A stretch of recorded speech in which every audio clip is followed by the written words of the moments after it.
Let's rehearse the beginnings of the war. It might not be familiar to a British audience. Indochina, what we now call Vietnam, if you like. French colony in the outbreak of World War II. Japanese takeover. Yeah. And then, of course, you've got this big problem. At the end of the war, Japanese troops haven't been pushed out. They're still there. What do you do about decolonisation, return to France? What's happening? Well, all the so-called liberating forces, British and American, all over the world, they felt their first job. The Americans had great ideals about decolonising everywhere. But the troops were all given pretty much the same orders all over the world, which is to put things back where they were in 1939. And the result was that the British troops who landed in Saigon in 1945, they were just told to re-establish French authority. Now, this was bitterly unpopular because a communist nationalist movement led by Ho Chi Minh was already well established, and they were expecting to take control of the country. And have they been actively resisting Japanese occupation? They pretended, the Americans they had, but actually nearly all the weapons that were dropped to the so-called Viet Minh, the Vietnamese resistance movement, were actually carefully put in boxes. No, I don't mean literally, put away to fight the French, because when all these Viet Minh told OSS and SOE officers, how keen they were to fight the fascists, they included the French, of course, in the fascists. They saw no point in getting rid of the Japanese if they were still stuck with the French. And the crazy thing was that the French set about fighting a war with the Viet Minh to hang on to Indochina. Now, any sensible person knew that the gig was up for empires, and thank goodness we, the British, got a Labour government in 1945, which got us out of India and Burma pretty quick, realised that we got to get out of most of the empire. The French, on the other hand, after the humiliations of World War II, were absolutely desperate to recover la gloire, la patrie, and they started all sorts of stuff nobody's even heard of. 1945, there's a revolt in French Algeria. The French army suppressed it, killing 25,000 Algerians. 1948, there's a revolt in French Madagascar. The French army suppressed it, killing 90,000 Madagascan people. And nobody's ever heard of this stuff. So against that background, the fact that they fought this savage war in Indochina is less surprising. And of course, the intelligent, enlightened French people realized that this was absolutely crazy, but they kept going. And the even crazier bit was by the early 1950s, the French realized they're losing the war, they're taking very heavy casualties, the Viet Minh, Ho Chi Minh are in charge. The Americans, who've been terribly anti-colonial, suddenly decide that these are wicked communists, that we've got a Cold War going here, that we've got to put these people down. This is all part of suppressing Mao Zedong and the Stalin and all the rest of it. And so they start providing the French with all the weapons and the kit. So the French are fighting wearing American helmets, driving American jeeps, firing American weapons, and every shell and bomb that the French use is being paid for by the Americans. And every time the French say, perhaps we better negotiate with the Viet Minh, the Americans say, no, no, no, no, no.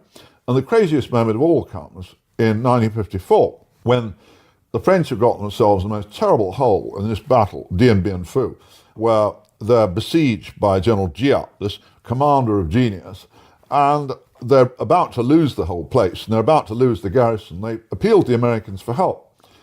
And the Americans are quite tempted. They think this may be a chance to give the Chinese, who they think are pulling the strings, a bloody nose. But President Eisenhower says, we'll only do this if the British will come in with us. And so Eisenhower writes to Churchill, who is still Prime Minister, and he says, he evokes the spirit of Hitler, Mussolini, Hirohito. He said, may we not have learned a lesson from those things, and invites the British to send troops.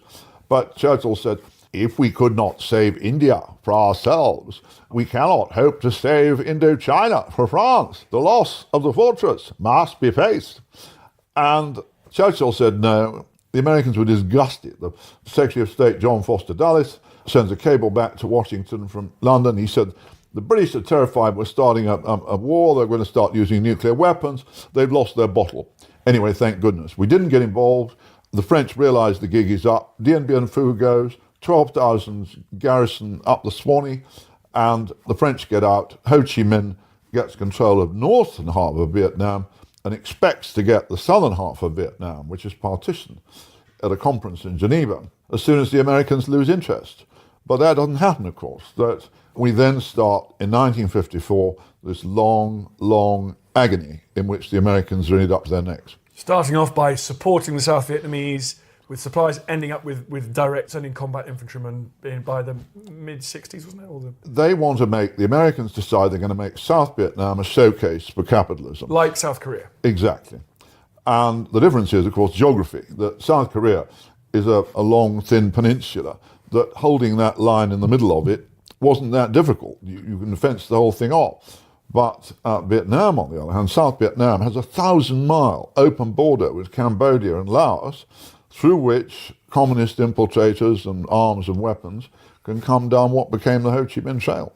So let's stop there, because when I talk to American academics, they all agree on the tactical and operational failures of the American army in Vietnam. But some of them do still say that initial strategic decision, that idea of domino theory, that if the Americans had simply given the whole of Vietnam to Ho Chi Minh, then Malaysia, Indonesia, the rest of Southeast Asia, possibly Australasia, it might have fallen to the communists. But obviously that's counterfactual. Is there any sense in which that stanza has validity?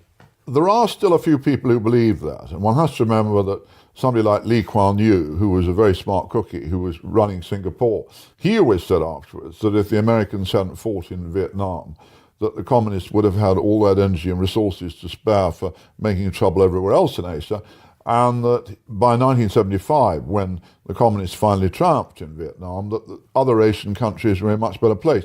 So there is some support. I don't personally buy into the domino theory. And I think the huge mistake that the Americans made in Vietnam, and I'm afraid I think we're still making in Afghanistan, Syria, and Iraq, is to see these problems in entirely military terms. Now, there's usually a military dimension. Some of the bad guys have got to be fought. But most of the vital issues, they're cultural and economic and political. And if you haven't got something local to join up to, if you haven't got relationships with the local people, you can go on sending soldiers and killing bad guys till you're blue in the face, and it doesn't mean a thing. And this was the lesson the Americans, I've used a comparison in my book. I've said they tried to solve all these political and cultural and corruption problems and so on in South Vietnam with power. And it was like using a flamethrower to weed a flower border, that unless you get the other bits right, unless you've got a relationship with the local people, then all the soldiers in the world won't solve it. And it took the Americans an agonizing 15, 20 years to realize that. You're famous in your books for where possible, meeting the individuals involved. In this book, you've tried to get both sides. What did the Southern Vietnamese tell you about that? You mentioned that their government, the economy, how they saw the Americans. What were the civilians? Were they just scared and thought a plague on both your houses, or were they actively communist? What do you think? Is it possible to make a judgment about the people of South Vietnam? The biggest mistake that was made at the beginning was that President Diem, who was this puppet ruler whom the Americans installed in 1954, he and most of the people around him had no part in the struggle against the French. And the result was that the Ho Chi Minh and the communists, even a lot of people who didn't like communism, hated communism, that they saw Ho Chi Minh and the communists were indisputably the people who kicked the French out, who were the heroes of the resistance struggle. Whereas almost all the people who Diem installed to rule South Vietnam have been the servants of the French, of the colonials. They haven't lifted a finger during the war. So they didn't have the street cred in that war for a start. And they were, the corruption was terrible from the beginning, that the Americans were pouring in money, and most of it was going straight into the pockets of the people who were working for Diem. And all these peasants out there, they didn't care sixpence for Marxist-Leninist theory. But they're told by these guys in tire rubber sandals and coolie hats who've got nothing, that if they support the revolution, that first of all, they're going to get rid of all the money lenders and the landlords, and secondly, they're going to get rid of all these foreigners and all these filthy, corrupt landlords. And most of the officials of the government were driving around in Mercedes and decking their wives in jewels. Well, if you're a peasant and you compare that with all these blokes coming into your village in black pajamas who have nothing, then they would say to each other, well, at least the communists aren't getting rich out of this. So morally, the Americans and their clients were in a pretty bad place. And militarily, that this whole business, when you take in a huge army and you fill the whole country with barbed wire and watchtowers and bunkers and helicopters and armoured vehicles and the whole thing, even before you start shooting, you're sort of poisoning the environment. And you've got a South Vietnamese secretary working for the Americans who's being paid more than a South Vietnamese colonel. And unless you can get this stuff right, then you can be out there with your M16 killing bad guys, and it doesn't mean a thing. But one South Vietnamese said to me, the communists were always reminding us how shameful it was for us to be occupied by the Americans. And what I've said in my book is that what the American takeover of the country, which is more or less what they did, it legitimized Vietnamese communism. And there were a lot of Vietnamese out there who hated the communists, didn't want it, but to have the Americans, they knew the people running the South Vietnam couldn't get out of bed in the morning without asking an American which side to get out. That's a very humiliating position to be in. On the other hand, the bad news, everybody's heard about all the atrocities committed by the Americans. They've all seen the photographs of the South Vietnamese police chief shooting dead the Viet Cong suspect. Everybody knows about the My Lai massacre and so on. They've heard much less, and I've tried to write a lot about this in the book, the reign of terror that the communists ran in the South, that burying landlords alive in front of the villages, and when one landlord in the Mekong Delta pleaded for a bullet rather than they said they saved their bullets for the imperialists. And I mean, there's a woman, an American advisor, told me a story. He said there was a very beautiful girl who worked as a typist in their headquarters, and this is also in the Mekong Delta. And one night, communists go to her home, they beat in her head with a rifle butt, and they stab her brother to death because she wouldn't assist an attack on the American headquarters. And another American advisor was describing how one morning he lands a helicopter in a little hamlet, and they found a figure slumped from ropes tied to a tree. And this is a village chief who's been eviscerated, disemboweled during the night. The communists want to show that something much worse than death is the fate of those who oppose the revolution. And they'd killed his wife in a less artistic way and castrated his son. So, whereas I think the protesters in the 1960s who thought this war was a disaster were dead right. But on the other hand, some of them, a lot of them, went much further and decided that if the American cause was a bad one, then Ho Chi Minh's cause must be a good one. And there they all are singing Ho Ho Ho Chi Minh and putting posters of Ho and Mao Zedong on the walls of the uni. And actually, these were not the good guys. These were very nasty revolutionaries who, when they did eventually get control of Vietnam, made the lives of its people absolute hell on earth.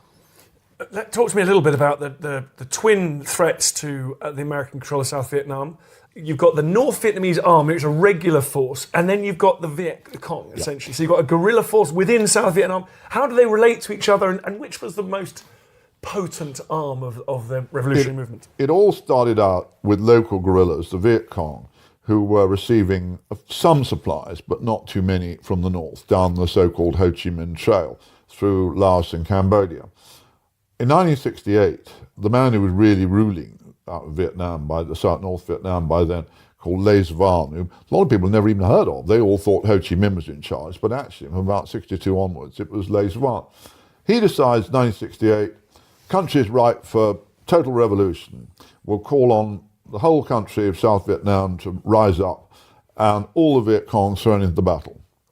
Well, militarily, the so-called Tet Offensive was a disaster, in that it ended up with the Viet Cong in the south more or less wiped out by American firepower. I mean, there was hardly anything left. Totally demoralized. They all left the shadows, they totally rose up, depressed. and then they presented themselves for destruction. They were absolutely flattened, and nobody knows exactly. They probably lost around 50,000.